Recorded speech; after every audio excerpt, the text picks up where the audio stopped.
2021년 이제 마지막 한 달 12월이 이제 오늘 이제 시작이 됐습니다. 이제 올해도 딱 한 달 남아 있습니다.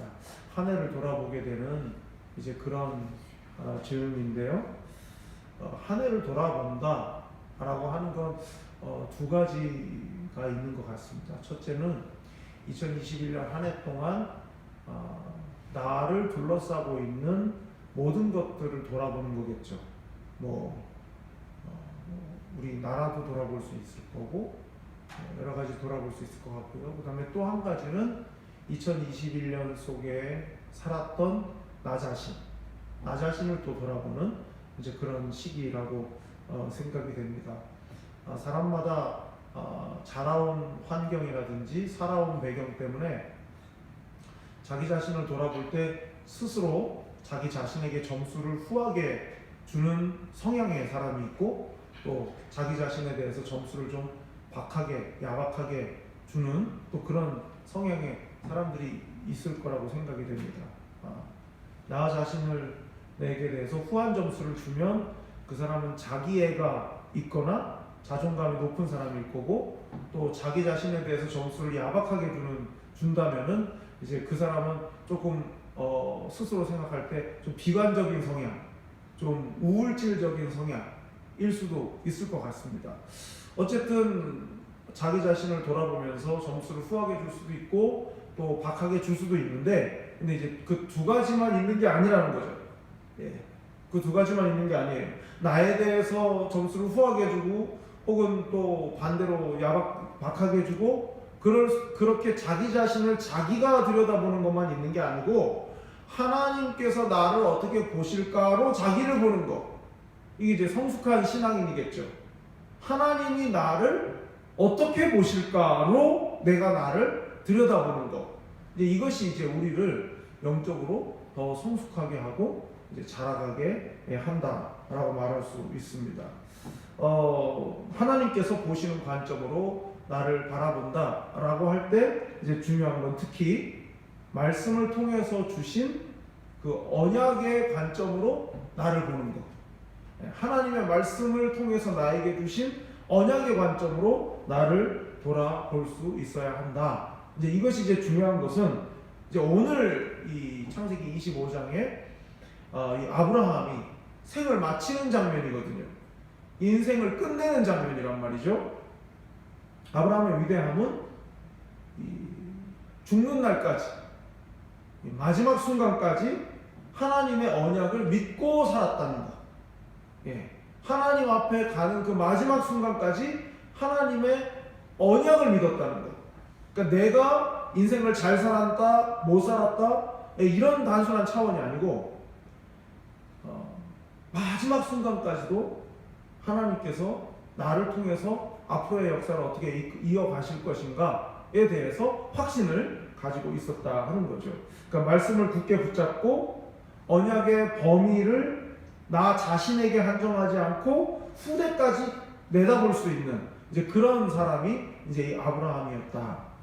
제가 이제 월요일날 갑자기 이제 성도님 어머님이 돌아가셔가지고 원래 월요일날 아침 일찍 이제 노회에서 주관하는 행사에 이제 참여하기로 그렇게 이제 돼 있었는데, 이제 갑자기 이제 모친상을 당하시게 돼가지고 전라부터 전주에 조문을 이제 새벽예배 마치자마자 이제 갔죠.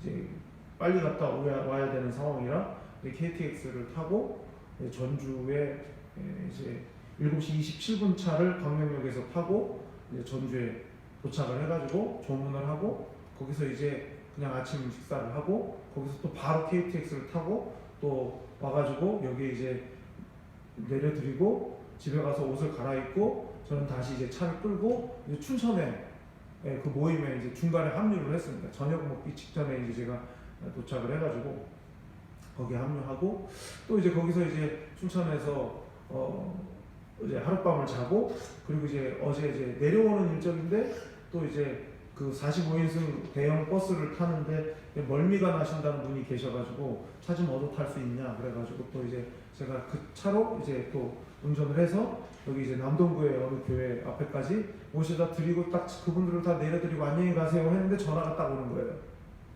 네, 전화가 왔는데 이제 제가 20년 전에 목사 안수 받고 처음 이제 부목사로 같은 교회 담임 목사님이 무슨 일로 이제 인천에 왔는데 너 한번 보자 이래가지고 예 알겠습니다 하고 또 갔죠. 그래가지고 이제 파하고 어제 집에 오니까 11시. 네. 졸려 죽겠어요. 근데 제가 무슨 얘기를 하려고 하냐면 그 목사님이 저한테 야 한번 보자. 그래 그 목사님이 제가 그 교회 31살에 이제 부목사로 갔을 때 지금의 제 나이셨어요. 엄청난 열정에 말을 가만가만 하는 법이 없는 막 엄청난 열정의 분인데 이제 정말 한 오랜만에 뵀거든요. 한 7, 8년, 10년 만에 이렇게 뵀는데 이제 그때 제가 31살 때 제 나이였으니까 이 목사님 이제 딱 70이신 거거든요. 똑같아요. 50대 때 초반, 50대 초반의 그 열정이 지금도 어제도 그냥 막 불을 토하는 얘기를 막 하셔가지고 대단하시다. 엄청난 열정을 제가 갖고. 그러니까 인생이 끝나지 않을 것처럼 막 그렇게 70이지만 은퇴하지만 뭐 계속 뭔가가 계속 있는 거예요. 뭐 할 거고 무슨 계획이 있고 막 엄청난 열정을 제가 어제 저는 밥상 저녁 식사 자리에 딱 앉는 순간 졸렸거든요. 근데 그 얘기를 막 계속 듣느라 막 계속 생각이 나요. 와 진짜 대단한 열정이다. 어떻게 아직도 저렇게 청년같이 저러시지? 그 생각이 많이 들었습니다. 아브라함이 말이죠. 그런 거예요. 그래서 제가 이제 25장 말씀을 쭉 보면서 제가 내린 결론은 뭐냐? 인생의 전성기는 언제냐?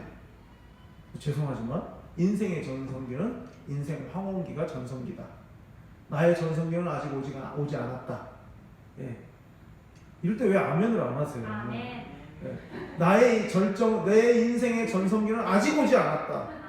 그렇게 살아야 되는 거예요. 아브라함을 보십시오. 175세란 말이죠. 175세. 자, 1절부터 3절을 보겠습니다. 아브라함이 후처를 맞이하였으니 그의 이름은 구두라라. 그가 시므란과 욕산과 무단과 미디안과 이스박과 수아를 낳고 욕산은 스바와 드단을 낳았으며 드단의 자손은 아수르 족속과 루드시 족속과 루음미 족속이며 미디안의 아들은 에바와 에벨과 하녹과 아비다와 엘다아이니 다 그두라의 자손이었더라. 사랑하는 여인이었던 아내였던 사라가 죽고 후처를 얻었습니다. 그 이름이 그두라이고 그두라를 통해서 이런 자손들이 쫙 펼쳐진 얘기가 나오죠. 아브라함이 죽음을 맞이했다는 얘기를 하기 전에 후처 그두라를 통해서 이제 후손이 앞으로 이렇게 연결이 되었다라는 거, 그 후로 이렇게 연결이 되었다는 거, 그걸 이제 창세기 기자 모세가 그것을 기록했단 말이죠. 그 왜 기록했을까? 그냥 아브라함이 그두라를 얻었다, 그리고 후처를 낳았다, 그냥 그러고 아브라함이 175세에 하나님이 정한 기한이 되어서 하나님께로 갔다. 이래도 될 건데 이걸 쫙 풀어가지고 그두라를 통해서 자손이 어떻게 번성을 하게 됐고 퍼져나갔는지 얘기를 먼저 하고 그 다음에 아브라함이 죽었다. 이렇게 얘기한단 말이에요. 왜 이런 방식으로 기록을 했을까? 자, 창세기 17장 4절에서 6절입니다.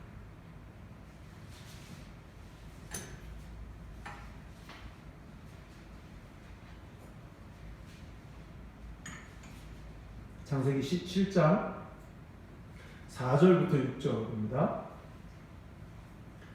보라, 내 언약이 너와 함께 있으니 너는 여러 민족의 아버지가 될지라. 이제 후로는 내 이름을 아브라함이라 하지 아니하고 아브라함이라 하리니 이는 내가 너를 여러 민족의 아버지가 되게 함이니라.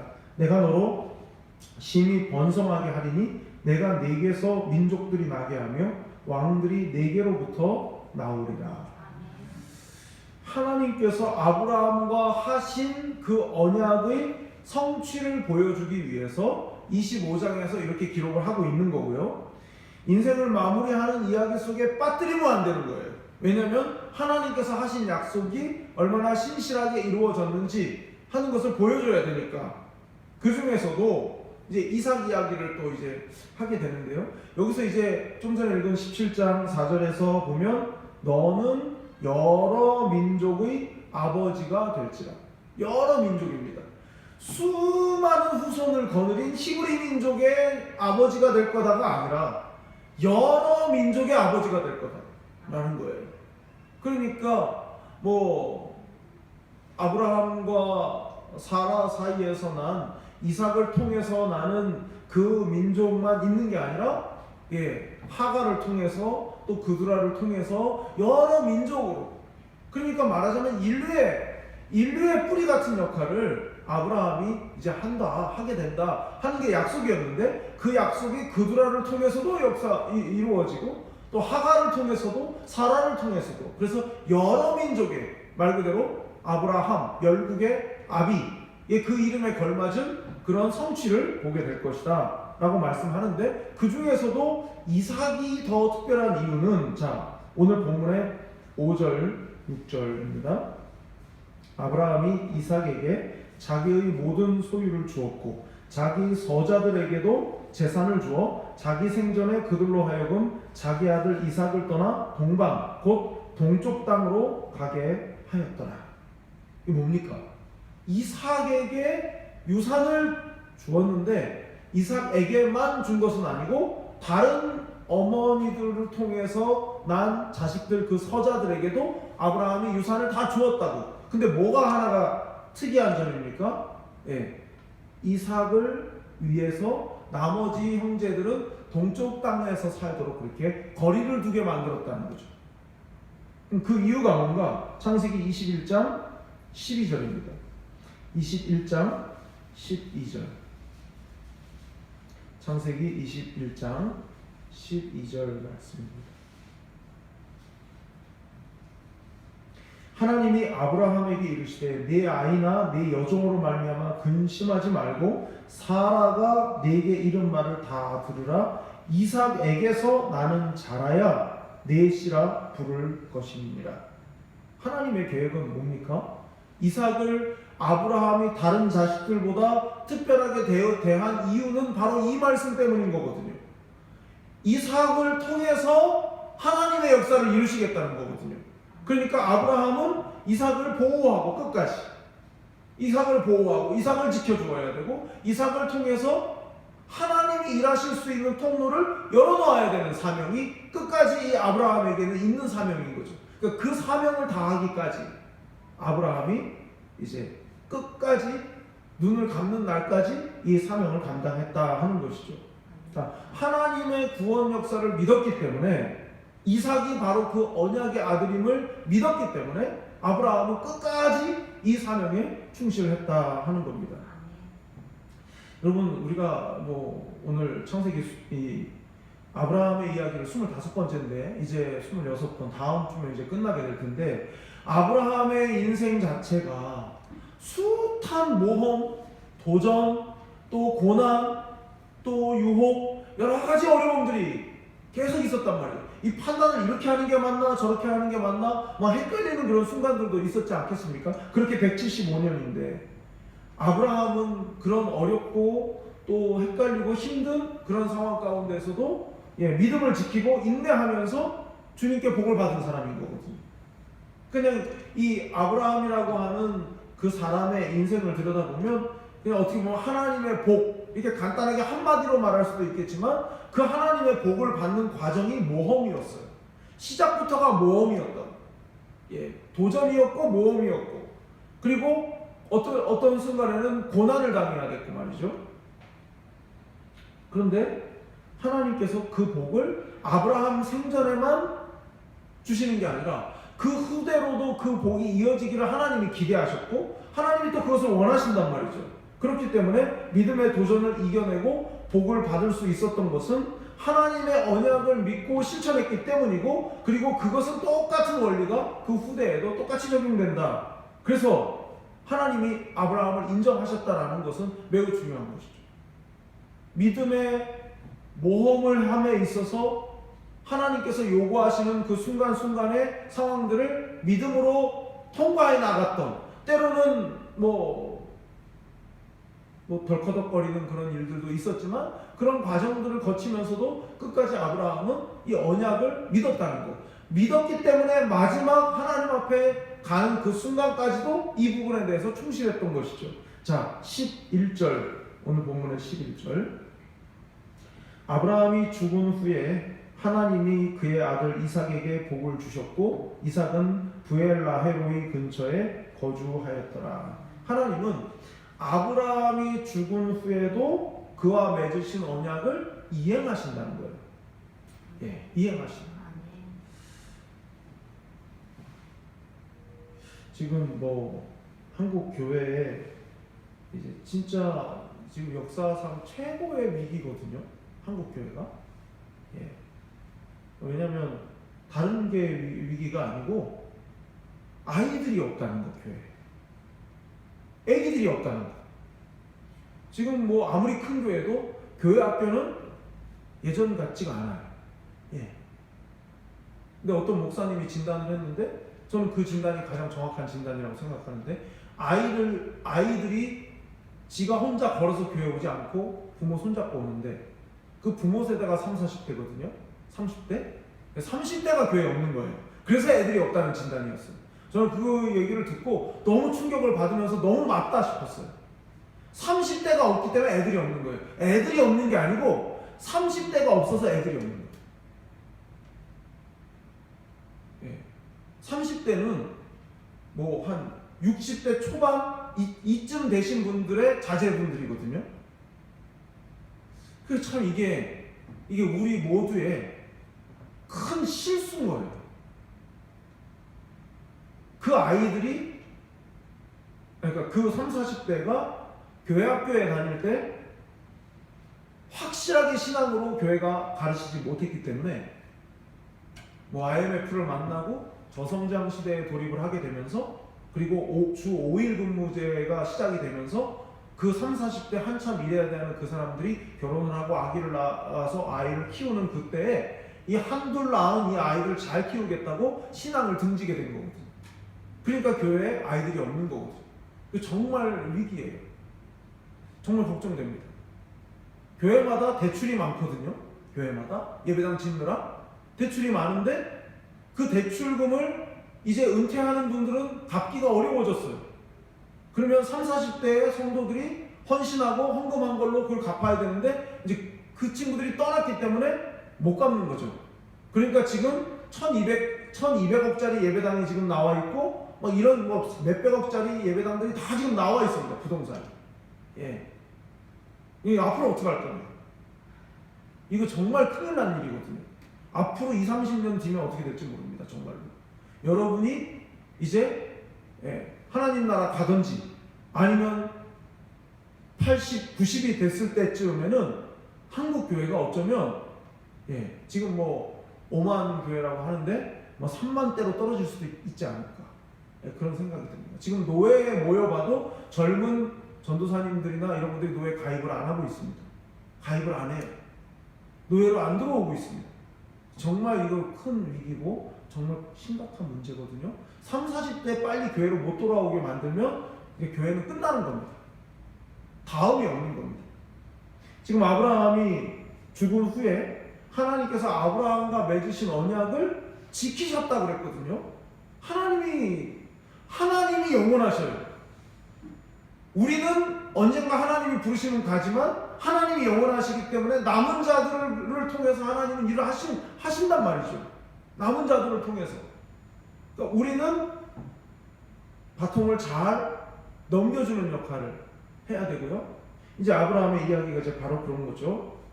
당대의 응답을 받고 당대의 복을 받는 것도 좋고 너무 우리가 바라는 거지만 하나님은 당대가 아니라 후대에 응답하시는 경우들도 있는 거예요. 하나님의 신실하심을 믿고 하나님이 영원하심을 믿는다면 내 당대의 응답이 안 되더라도 하나님이 내 후대에 응답하실 수 있다. 이 믿음 가지고 우리가 살아가야 되는 거예요. 내가 눈 감기 전에 그거 안 되면 어떡하지? 그냥 그건 우리가 바라는 것이고 하나님은 얼마든지 우리가 하나님 품에서 내 기도에 하나씩 하나씩 차곡차곡 후대에서 응답하실 것을 볼 수도 있는 거잖아요. 우리가 하나님이 이렇게 역사하셔서 저렇게 응답이 되고 있구나. 내가 기도했었는데 내 손자들에 대해서 하나님이 이렇게 응답하시는 거였구나. 이러려고 내가 그날 그렇게 내가 울면서 하나님 앞에 내가 엎드렸었는데 그 기도를, 그 눈물을 하나님이 보셨구나, 기억하셨구나. 후대에도 얼마든지 응답하신단 말이죠. 그러니까 우리가 지금 어떻게 살아야 되는가, 거기서 나오는 것이죠. 아브라함의 믿음의 열매를 하나님이 그 후대에 또 거두게 하시는 거거든요. 그러니까 내가 혹 없더라도 하나님은 나에게 주신 그 꿈과 비전을 이 땅에서 계속 이루어 가실 거구나. 자, 이사야서 41장 8절을 좀 볼까요?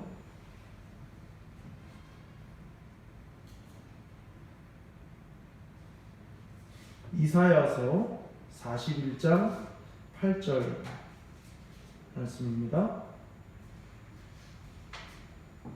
그러나 나의 종 너 이스라엘아, 내가 택한 야곱아, 나의 벗 아브라함의 자손아. 참, 아브라함이 만약에 이 말씀을 듣는다면,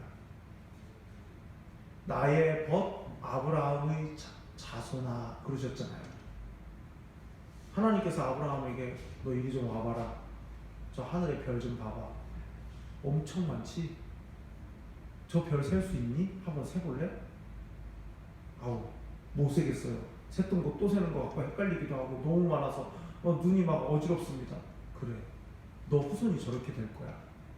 그 말씀을 받을 때는 이삭도 없던 때, 이삭도 안 태어날 때, 그런데 하나님이 이사야 선지자 때 나의 벗 아브라함의 자손아 라고 이스라엘을 부르시잖아요. 막 아브라함의 가슴이 터질 것 같았을 것 같아요.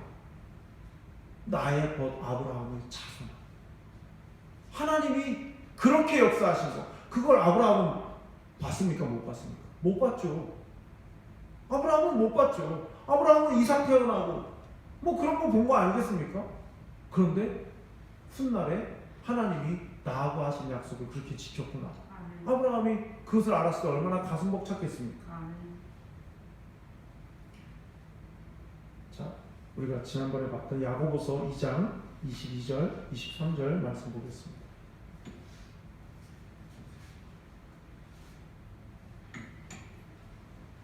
야고보서 2장 22절부터 23절.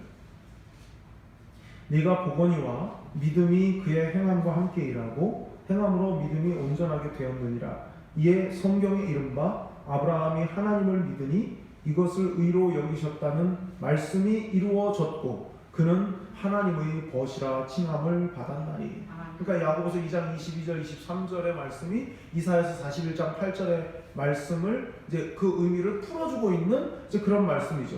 행함이 있는 믿음의 모델이 된 그 아브라함에게 하나님께서 어떻게 그 약속을 신실하게 이루어 주셨는가를 우리가 보았기 때문에, 여러분, 하나님께서 우리에게 말씀을 통해서 약속을 주셨다면 그 약속은 내가 이 땅에서 마침표를 찍어도 그 약속은 여전히 유효할 것이고 하나님의 때가 되면 반드시 실현된다. 그 믿음을 가지고 심으시기 바랍니다. 기도를 심으셔요. 여러분의 손자들, 철모르는 막 돌아다니는 그런 아이들, 이제 막 세상에 막 문을 열고 들어가려고 하는 그런 아이들, 그 아이들이 뭘 알겠습니까? 내 어머니가, 내 할머니가, 내 할아버지가 어떻게 기도했는지 그냥 내가 이렇게 기도했어 라고 들으면 그런가 보다 하지, 무슨 뭐 마음에 무슨 뭐 큰 뭐가 있겠습니까? 그냥 어른들은 나를 위해서 기도해 주시는 분이구나, 그냥 그 정도만 생각하겠죠. 그러나 얼마간의 시간이 지나고 난 다음에 그때 우리 할머니가 기도한 그런 거였구나. 하나님이 그 기도를 잊지 않으셨구나. 그렇게 믿음으로 해석할 수 있게 된다면 여러분이 하나님 곁에서 그렇게 믿음으로 해석하는 그 모습을 볼 때 얼마나 감사하고, 왜 그런 거 있잖아요. 나 잘했지요? 뭐 이러지 않겠습니까? 하나님 앞에서. 하나님 나 잘했지요? 그때 기도하길 잘했죠? 하나님. 그러지 않겠습니까? 자, 히브리서 11장 8절 말씀 보겠습니다. 아브라함에 대한 성경의 평가를 좀 찾아보겠습니다. 오늘 말씀의 핵심은 이제 이 부분인데요. 자, 아브라함에 대한 성경의 평가가 뭔가? 히브리서 11장 8절. 히브리서 11장 8절 믿음으로 아브라함은 부르심을 받았을 때 순종하여 장래의 유업으로 받을 땅에 나아갈새 갈 바를 알지 못하고 나아갔으며. 자, 부르심을 받았을 때 순종하여. 아브라함의 믿음은 어떤 믿음입니까? 하나님의 부르심에 순종하는 믿음이요. 첫 번째가 이거고요. 그다음 두 번째, 로마서 4장 20절 21절. 아브라함은 하나님의 부르심에 순종했었고요. 로마서 4장 20절 21절. 로마서 4장 20절 21절.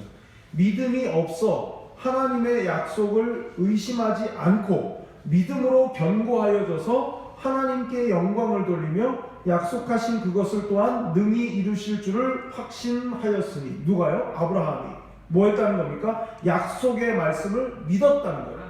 로마서의 평가는 이제 그 4장에 아브라함 얘기가 쭉 나오거든요. 로마서 4장에. 근데 지금 어떻게 평가하고 있습니까? 약속의 말씀을 믿었다는 거예요. 예. 히브리서에서는 부르심에 순종했다. 로마서 4장에서는 약속의 말씀을 믿었다. 이렇게 말하고 있어요.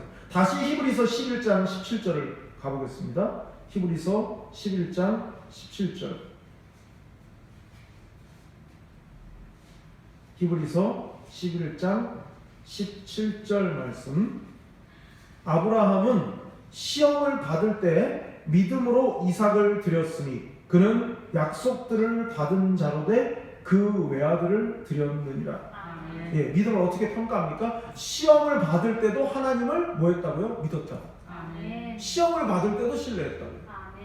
그러니까 아브라함의 입장에서 하나님께서 이삭을 바쳐라 라는 그것 자체는 아브라함에게 어마어마한 시험인 거죠. 마음속에 이 생각의 작용들. 여러분, 우리 그러잖아요. 아, 내가 뭐를 해야 되겠다. 어렵지만 내가 뭔가를 해야 되겠다라고 마음을 딱 먹고 딱 마음을 먹었어요.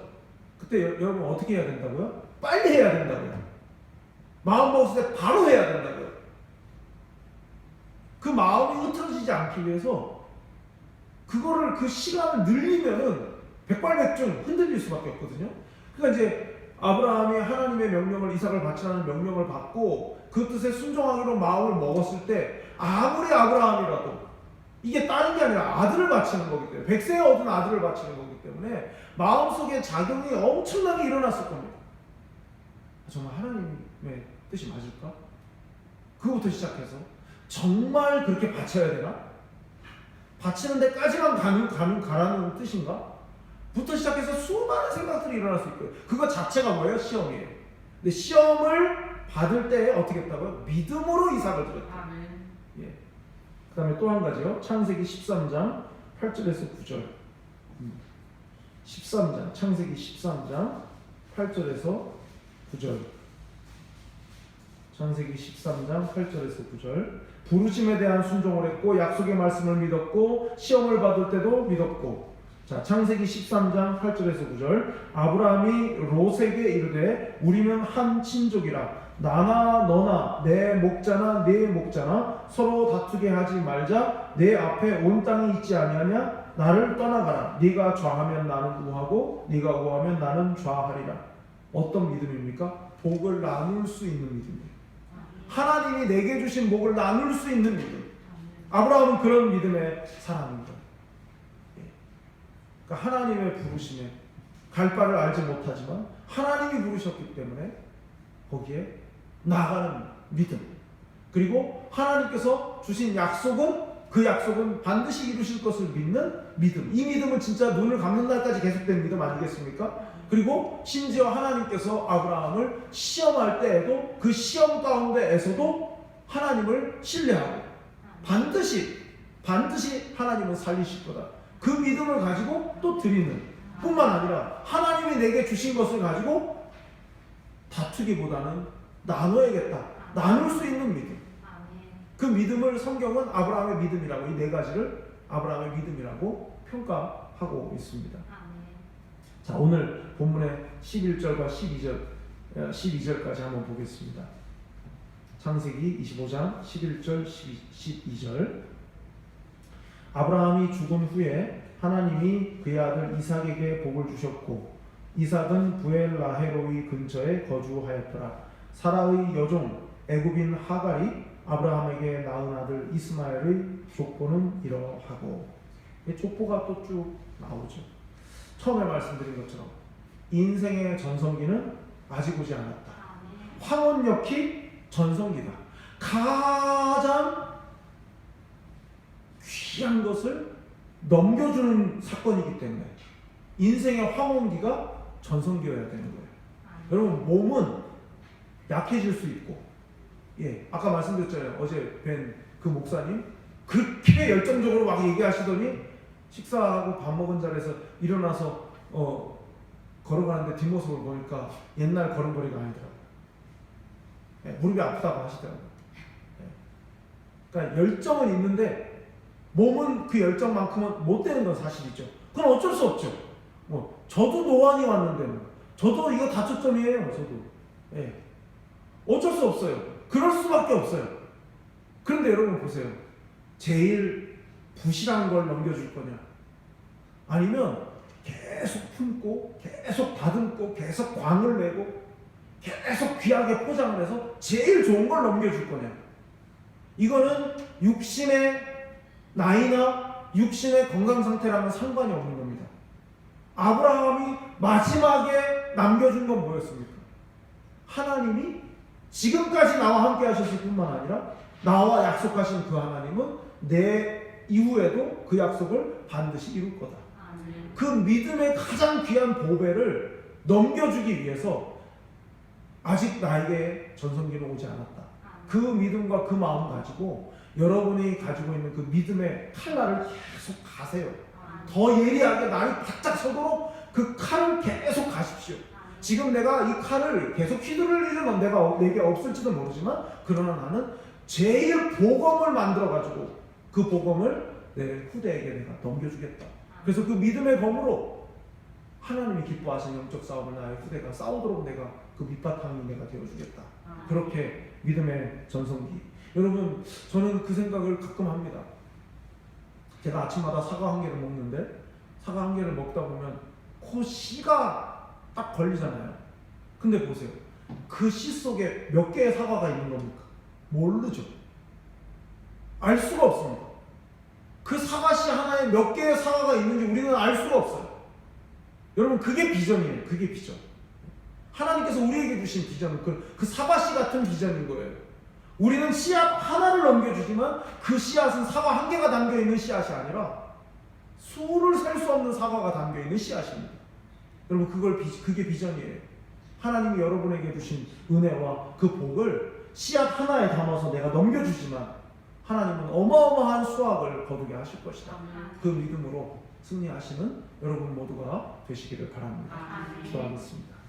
거룩하신 아버지 하나님, 우리의 약함을 아시고 우리의 부족함을 아시지만 하나님의 의롭고 강하신 그 오른팔로 우리를 붙드시기에 우리의 약함이나 우리의 한계는 하나님께서 일하시는데 아무 문제가 되지 않음을 믿습니다. 그렇기에 언제나 그 하나님의 강한 손에 붙들려 하나님의 도구로 쓰임받는 우리 모두가 되기를 간절히 원합니다. 내 육신의 약함이나 내가 가지고 있는 삶의 한계나 여러 가지 어렵고 힘든 상황들, 그 모든 상황들 가운데에서도 함께 하실 뿐만 아니라 반드시 상황을 반전시키시고 더 나은 것들을 보게 하실 그 하나님을 기대하는 인내의 믿음을 가지고 하나님께서 부르실 때 그 부르심에 순종하는 믿음으로 응답할 수 있는 우리가 되게 하시고, 하나님께서 우리에게 약속을 주셨을 때 그 약속을 의심 없이 믿고 확신할 수 있는 우리 자신이 되게 하시며, 또한 아버지 하나님, 시험을 만날 때에도 믿음으로 반응할 수 있는 우리 모두가 되게 하여 주시고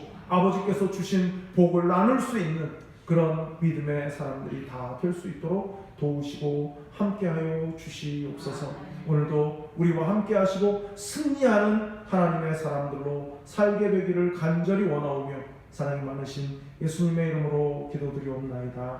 아멘.